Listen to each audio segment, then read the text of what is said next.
Hello guys, I Aro Sadia welcomes you to my YouTube channel AS Classes. I hope all of you are doing well.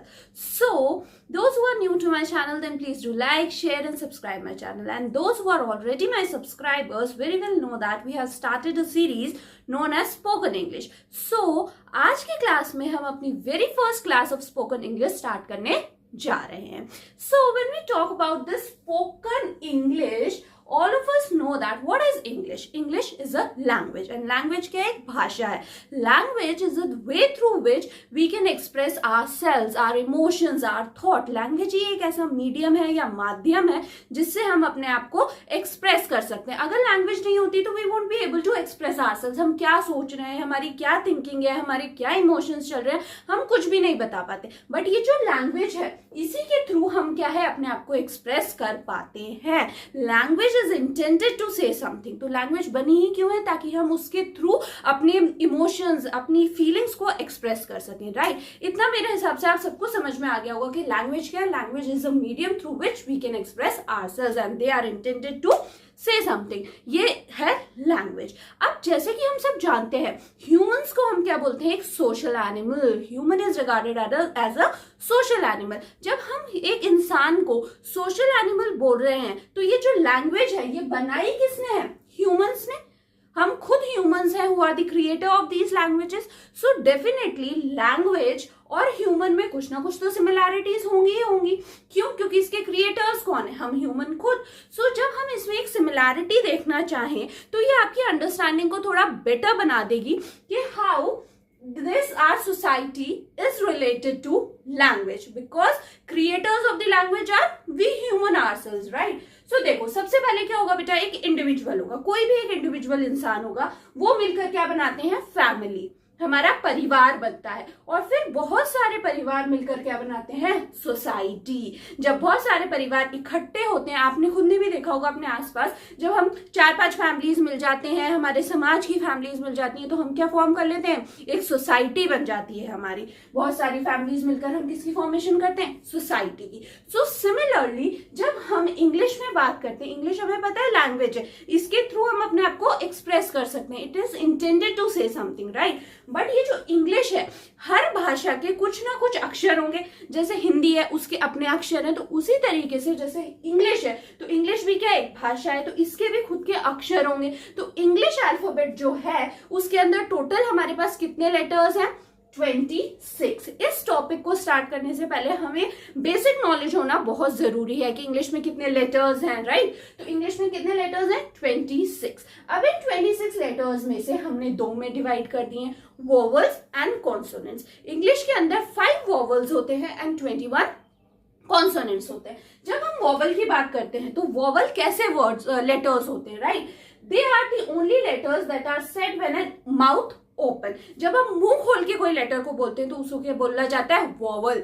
जैसे कि ओ, ए, है ना, हमारा मुंह पूरी तरीके से खुल रहा है. ई, आई, ओ, यू, तो हमारा माउथ जो है वो कंप्लीटली ओपन है. तो ऐसे वर्ड्स को हम क्या बोलेंगे? Vowels. Each vowel have more than 1 और मोर साउंड हो सकता है उनका, या कभी कंप्लीटली वॉवल साइलेंट भी हो सकता है. अब आप देखिए कॉन्सोनेंट्स क्या होते हैं. ऐसे सारे लेटर्स जो कि वॉवल्स नहीं है उनको हम क्या बोल देंगे? कॉन्सोनेंट्स. और कॉन्सोनेंट्स में क्या आ जाएगा? You can use your lips और टंग टू से कॉन्सोनेंट साउंड. जबकि अभी हमने वॉवल में क्या पढ़ा? हम ओपन माउथ से बोलेंगे, और कॉन्सोनेंट में हम अपने लिप्स या टंग्स का यूज करके किसी भी लेटर को बोलेंगे तो वो क्या होगा? कॉन्सोनेंट. जैसे कि बी, सी, है ना, ये सारे लेटर्स क्या होंगे? हमारे कॉन्सोनेंट्स. अब देखिए इधर, जैसे कि मैंने बोला वॉवल्स कितने हैं? 5. That is A, E, I, O, you.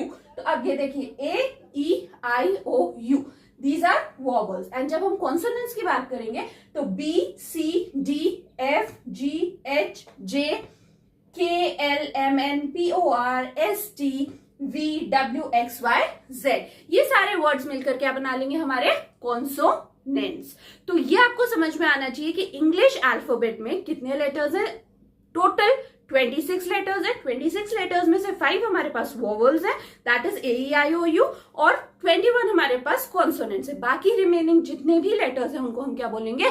Consonants. अब जैसे कि आपने एक वर्ड बनाया ब्लैंकेट. अब इस ब्लैंकेट में अगर हम देखें तो B is a consonant, N is a consonant, but A क्या हो जाएगा? Vowel. N consonant, K consonant, E क्या हो जाएगा? वोवल, टी क्या हो जाएगा? कॉन्सोनेंट। तो ये बेसिक नॉलेज हम जब भी इंग्लिश स्पीकिंग स्टार्ट करने वाले हैं, हम इंग्लिश सीखने वाले हैं, जैसे कि ये हमारी सीरीज की फर्स्ट क्लास है स्पोकन इंग्लिश की, तो हमें ये बेसिक नॉलेज होना बहुत जरूरी है। अगर हमें अक्षरों का ज्ञान ही नहीं होगा तो हम भाषा को पढ़ेंगे कैसे? तो भाषा को पढ़ने के लिए सबसे इंपॉर्टेंट क्या है? अक्षर का ज्ञान। तो जैसे कि यहाँ पे एक इंडिविजुअल था, तो यहाँ पे क्या आ गया हमारे इंग्लिश के alphabets, that is letter. Letter आ गया। अब हमें पता है हमारे इंग्लिश में कितने लेटर्स हैं? 26 लेटर्स हैं हमारे पास। अब देखिए फिर क्या होता है? फैमिली बनती है। अब हमारे यहाँ पे लैंग्वेज में क्या बनते हैं? वर्ड्स। तो वर्ड्स कैसे बनते हैं? ग्रुप ऑफ लेटर्स मिलके क्या बनाते हैं? वर्ड्स। जैसे कि कैट, मैट, रैट, है ना, ये सारे क्या हो गए हमारे? वर्ड्स। ये वर्ड्स कैसे बने? ग्रुप ऑफ लेटर्स से मिलके हमारे क्या बनेंगे? शब्द, दैट इज वर्ड बनेगा। उसके बाद आता है हमारे पास सेंटेंस। वर्ड बन गया। अब वर्ड किसका है? वर्ड कैसे बनाया हमने? ग्रुप ऑफ लेटर्स को मिला के, जैसे कि A B C D A to Z लेकर हमने क्या बना लिए? वर्ड्स। इनके ग्रुप को क्या बोलेंगे आप? वर्ड्स। अब ये ग्रुप ऑफ वर्ड्स मिलके क्या बनाएगा? Sentence. Like this is a cat, तो ये क्या हुआ? एक सेंटेंस। अब इसमें ग्रुप ऑफ वर्ड्स है हमारे पास, तो ये सारे मिलके क्या बनाएंगे? सेंटेंस। क्या बनाएंगे? सेंटेंस। सेंटेंस के अंदर भी दो चीजें आती हैं, that is subject and predicate. मतलब हमने क्या पढ़ा यहाँ पर कि ये जो हमारे इंग्लिश में अल्फाबेट्स हैं, ये 26 लेटर्स हैं, ये 26 लेटर्स का ग्रुप मिलकर क्या बनाता है? वर्ड। ये वर्ड का फॉर्मेशन करता है, फिर ग्रुप ऑफ वर्ड्स मिलकर क्या बनाते हैं? सेंटेंस। और फिर ये जो सेंटेंस है इसके भी दो पार्ट्स होते हैं, that is subject and predicate. तो अब जो सब्जेक्ट है वो क्या होता है? एनी ऑब्जेक्ट जो कि नाउन है। नाउन क्या है? Name of a place, animal, thing, है ना। ये हम generally commonly heard definition of noun है, ठीक है। That is what a person और दी सेंटेंस इज अबाउट, कि ये जो सेंटेंस है ये किसके बारे में है। और जब प्रेडिकेट की बात करते हैं तो ये gives information about the subject. ये हमें किसकी इंफॉर्मेशन देता है? सब्जेक्ट की इंफॉर्मेशन देता है। What action is being performed by the subject, कि हमारा जो भी सब्जेक्ट है वो क्या एक्शन परफॉर्म कर रहा है, इसकी इंफॉर्मेशन हमें सेंटेंस में कौन देता है? प्रेडिकेट। अब जैसे कि अगर मैं इसका एग्जाम्पल लूं तो Sita is sleeping under the sun, तो सीता क्या है? ये नाम है, तो Sita is regarded as a noun. Is sleeping under the sun, तो ये क्या है? एक्शन बता रही है कि हमारा जो सब्जेक्ट है वो क्या एक्शन परफॉर्म कर रहा है। दैट मीन्स सीता क्या एक्शन परफॉर्म कर रही है? वो सो रही है कहां पे? Under the sun. तो sleeping under the sun is our predicate.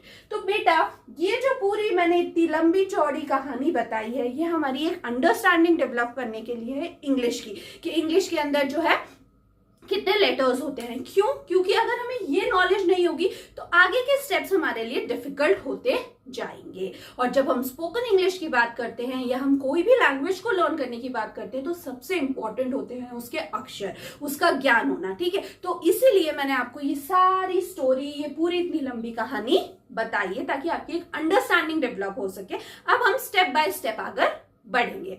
तो ये आई होप आपको क्लियर हो गया होगा इंग्लिश में कितने अल्फाबेट है। दैट इज 26 लेटर्स है। 26 लेटर्स में से 21 कॉन्सोनेंट्स है, 5 वॉवल्स है। वॉवल साउंड जो है वो ओपन माउथ से बोला जाता है एंड जो कॉन्सोनेंट्स है वो रिमेनिंग जितने भी लेटर्स है उनको हम क्या बोल देंगे? कॉन्सोनेंट्स बोल देंगे।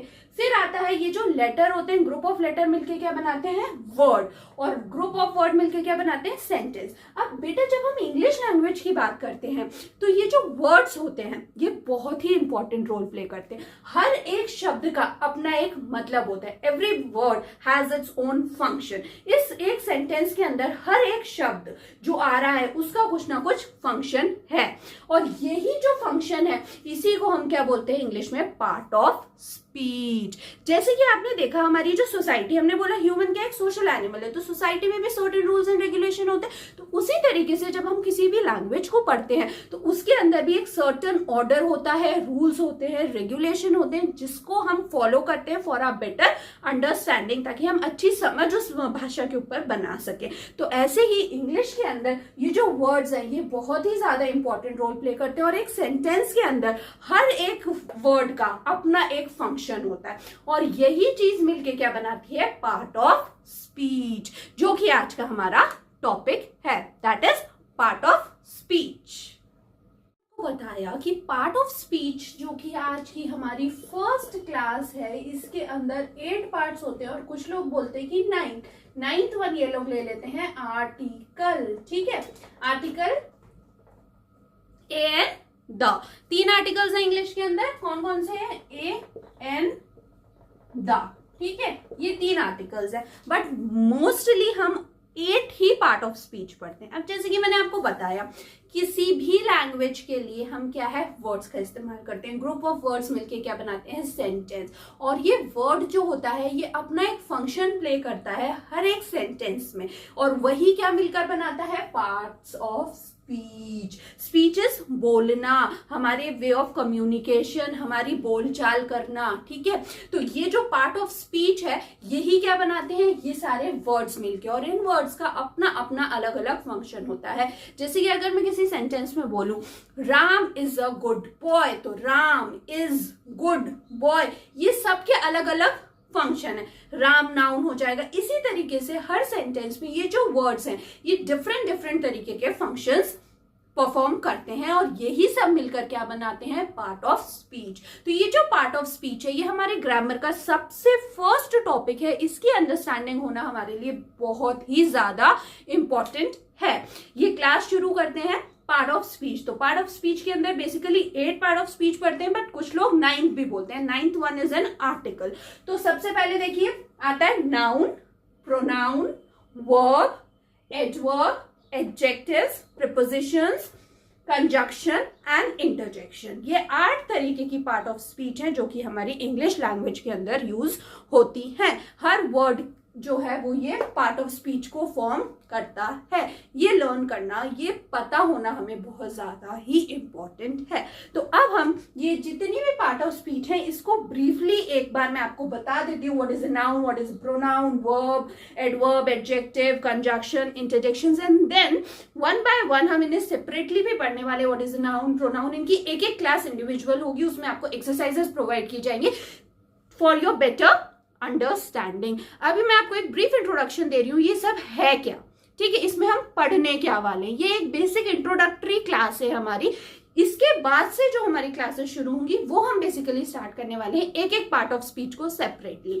अभी ये सिर्फ एक इंट्रोडक्टरी क्लास है फॉर योर अंडरस्टैंडिंग। ठीक है, कि इंग्लिश में है क्या, अल्फाबेट्स क्या है। ठीक है, एंड ये पार्ट ऑफ स्पीच बेसिकली है क्या, राइट। करने वाले हैं पार्ट्स ऑफ स्पीच। अब पार्ट्स ऑफ स्पीच में हम सबसे पहले 2 ले रहे हैं, that is noun and pronouns. तो सबसे पहले अगर हम नाउन को देखते हैं तो हमने first class, second class, third class, छोटी छोटी क्लासेस में पढ़ा है। नाउन क्या है, noun is the name of a place, animal, thing. ये क्या बोला जाता है, नाउन। जैसे कि राम, श्याम, सीता, राधा, ये सब क्या है, नाउन है।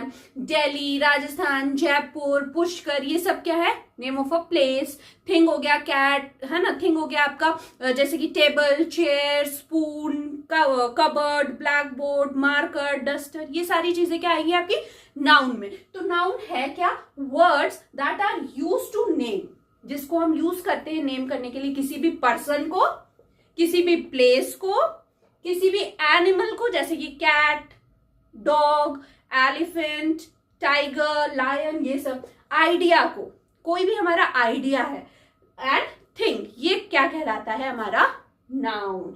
जैसे कि Sitaram, school, table, Kota, temple, ये सारे मैंने बहुत सारे एग्जांपल्स दिए आपको, ये सब मिलके क्या बनाते हैं, नाउन। ठीक है, तो नाउन का एग्जाम्पल हम देखें अगर सेंटेंस में, तो राम इज माई ब्रदर, तो राम क्या है, नेम ऑफ अ पर्सन, तो राम क्या हो गया, नाउन हो गया। फिर दिस इज माई स्कूल, तो स्कूल क्या हो जाएगा यहाँ पे, नाउन। क्यों होगा, क्योंकि स्कूल क्या है, एक प्लेस है, इसलिए स्कूल को हम क्या कह देंगे, नाउन। अब नाउन को हम डिटेल पढ़ेंगे, इसकी नेक्स्ट क्लास में सेपरेट क्लास होगी जो केवल नाउन पढ़ाया जाएगा। After that pronoun, verbs, adverbs, उन सब की भी आपकी जो 8 पार्ट ऑफ स्पीच है उनकी 8 सेपरेट क्लासेस होंगी। This is just an introductory class, आपकी बेसिक अंडरस्टैंडिंग बनाने के लिए। आपको पता हो कि नाउन बोल दूं मैं तो नाउन ये होता है, प्रोनाउन ये होता है, वर्ब, एडवर्ब ये सब होते हैं, इसलिए एक बेसिक अंडरस्टैंडिंग डेवलपमेंट के लिए एक इंट्रोडक्टरी क्लास है कि ये शब्द जो है ये है क्या। आप में से बहुत से लोग ऐसे होंगे जिन्होंने ये सब पढ़ा हुआ होगा, बट बहुत से ऐसे भी होंगे जिनके लिए ये सब चीजें न्यू है। तो आपको एक बेसिक नॉलेज होनी चाहिए कि हाँ ये वर्ड मतलब दिस मीन्स दैट, राइट। तो इसीलिए ये क्लासेस मैं बना रही हूँ। ये हमारी पहली और इंट्रोडक्टरी क्लास है। इसके बाद सेपरेट क्लासेस आपको हर एक टॉपिक पे मिलने वाली हैं। सो प्रोनाउन सबसे बाद में आता है। सेकेंड जो हमारा है दैट इज प्रोनाउन। अब प्रोनाउन क्या है? Words that are used to replace, ऐसे वर्ड जो कि रिप्लेस करते हैं किसको? नाउन को किसी भी सेंटेंस के अंदर। ठीक है, ऐसे वर्ड जो किसी भी नाउन को सब्स्टिट्यूट कर देते हैं या रिप्लेस कर देते हैं एक सेंटेंस के अंदर, उन शब्दों को हम क्या बोलते हैं? Pronouns, right. अब जैसे कि he, she, you, they, we, all, I, me, my. अब जैसे कि दिस इज माई मॉम, तो माई क्या आ गया यहां पर? प्रोनाउन। I love mangoes. अब जैसे ये होता है राधा लव मैंगोज, यहां पे सपोज राधा होता, राधा लव मैंगोज, है ना। तो यहाँ पे राधा तो क्या हो जाता? आपका नाउन। अब यहाँ पे आप क्या आ जाएगा? शी लव्स मैंगोज, तो शी क्या आ गया आपके पास? प्रोनाउन। राधा को रिप्लेस कर दिया हमने यहाँ पे शी से, शी लव मैंगोज। तो यहाँ पे ये ऐसे वर्ड्स होते हैं प्रोनाउंस जो कि किसको सब्स्टिट्यूट कर देते हैं? नाउन को। ये समझ में आ गया होगा। So our third part of speech is verb and fourth one is adverb. अब हमने क्या पढ़ा? Noun and pronoun, now verb and adverb. तो अब वर्ब क्या है? Action words. वर्ब क्या बोलते हैं हम बेटा? एक्शन वर्ड जितने भी, जैसे कि ईट, ड्रिंक, सिंग, रन, प्ले, ये सारे क्या होंगे आपके? एक्शन वर्ड, जो कि हम कर रहे हैं, कोई भी क्रिया कर रहे हैं, उसको क्या बोलोगे आप? Verb. Words that denotes an action that is being performed by the noun or subject in a sentence. Action जो भी परफॉर्म किए जा रहे हैं किसी भी नाउन या सब्जेक्ट के द्वारा, उसको क्या बोलोगे आप? वर्ब बोलोगे। जैसे कि eat, sit, run, play, sing, ये सारे क्या एक्शन वर्ड्स है, हम कर रहे हैं। Then she plays cricket every day, वो हर रोज क्रिकेट खेलती है। तो प्लेस मतलब वर्ब क्या है? एक्शन क्या कर रही है? वो खेल रही है। तो प्लेस यहाँ पे क्या आ जाएगा आपका? वर्ब। फिर आता है my friend visited temple last week, तो टेम्पल क्या करा? उन्होंने विजिट किया लास्ट वीक में, तो विजिटेड यहाँ पे क्या होगा आपका? वर्ब। उसके बाद आते हैं हम एडवर्ब्स पे। Adverbs, verbs that are used to provide, ऐसे वर्ड्स जो हमें प्रोवाइड करते हैं मोर इन्फॉर्मेशन, और ज्यादा इंफॉर्मेशन प्रोवाइड करते हैं अबाउट किसके बारे में?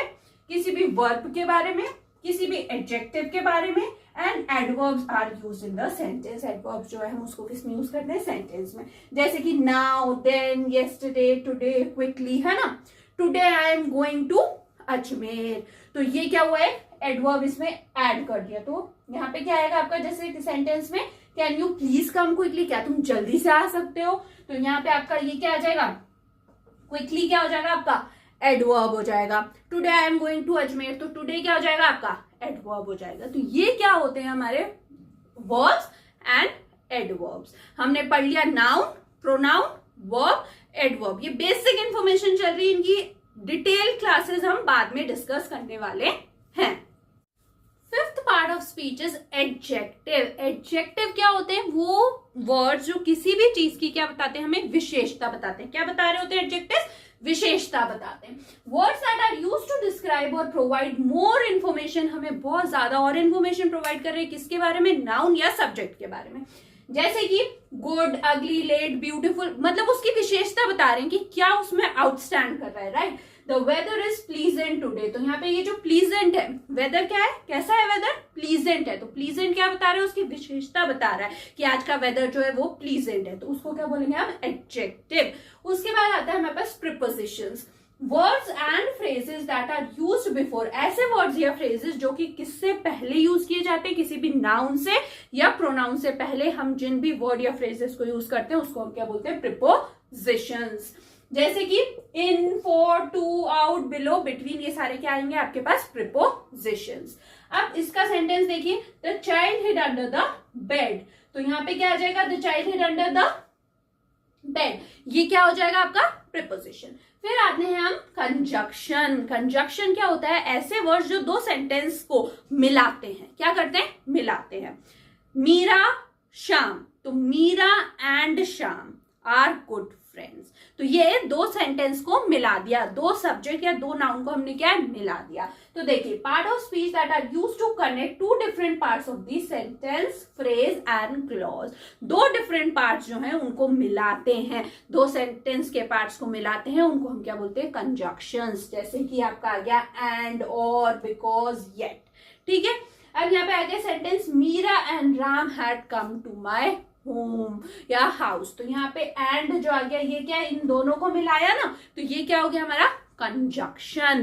फिर उसके बाद आता है हमारा last, that is interjection, are words that reused to convey, बहुत ज्यादा स्ट्रॉन्ग इमोशंस और फीलिंग्स को दर्शाता है, जैसे कि वो, अलास, यपी, है ना, ये सारे वर्ड्स आपके यहाँ आते हैं। अब जैसे कि हमने सेंटेंस यूज किया, alas this is really sad, बहुत ही दुख की बात है, ठीक है। तो ये इसमें एक नोट है कि इंटरजेक्शन को आइडेंटिफाई करने के लिए कि ऐसा सेंटेंस जिसके अंदर एक्सक्लेमेशन मार्क आएगा ही आएगा, and this is your exclamation. ये मार्क जिस भी में आएगा आप समझ सकते हैं कि यहाँ पे क्या यूज हुआ है, इंटरजेक्शन, और बहुत ही ज्यादा स्ट्रॉन्ग फीलिंग्स या इमोशंस को दर्शाने के लिए we use interjections. So that's all for our topic today, named as parts of speech. In this we have discussed about 8 parts of speech, and later on we are going to discuss one by one each. If you people like my videos and content, then please do like, share and subscribe my channel, and those who are new to my channel, please do like, share and subscribe it. Thank you for watching.